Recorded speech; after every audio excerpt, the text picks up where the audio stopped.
Le 17 février 2025, l'ONU a appelé une action mondiale pour protéger et soutenir les Soudanais dévastés par la guerre. À cet effet, les Nations Unies et leurs partenaires ont lancé les plans de réponse humanitaire et d'aide aux réfugiés pour 2025 au Soudan, appelant à un montant combiné de 6 milliards de dollars pour aider près de 26 millions de personnes à l'intérieur du pays et dans la région. D'après l'ONU, à ce jour, près de 3,5 millions de personnes ont cherché refuge dans les pays voisins, mettant à rude épreuve des services et des ressources déjà limitées.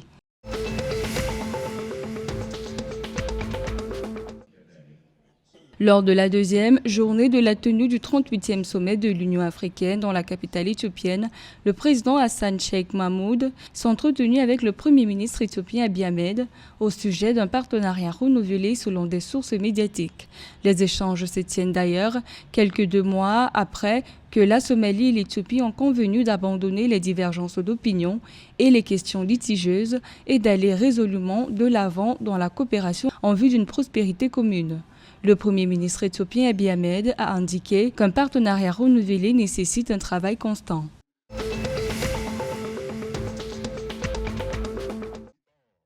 Le 16 février 2025, un communiqué de la présidence tanzanienne a confirmé l'approbation par l'Union africaine de la déclaration de Dar es Salaam sur l'élargissement de l'accès à l'électricité en Afrique. Cette déclaration initialement adoptée lors du sommet africain de l'énergie qui s'est tenu le 27 et 28 janvier 2025 vise à améliorer l'accès à l'électricité et à promouvoir des solutions de cuisson propres sur tout le continent. Elle comprend des stratégies visant à réduire les coûts de l'électricité. Selon la présidente tanzanienne, l'un des principaux objectifs de la déclaration est de fournir de l'électricité à 300 millions d'Africains d'ici 2030.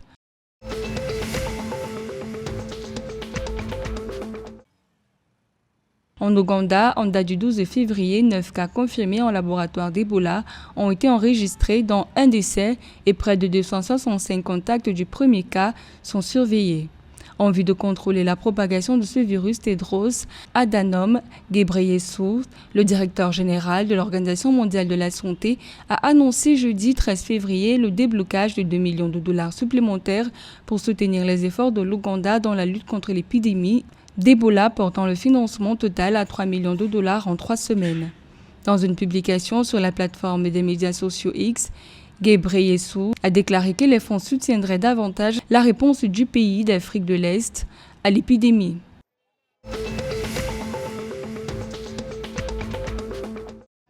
Au Rwanda, les clubs d'athlétisme Sinagera, APR et Police ont une fois de plus dominé le podium des médailles après que leurs athlètes ont produit des performances exceptionnelles aux championnats nationaux d'athlétisme 2025 qui ont eu lieu au stade Amahoro le samedi 15 février.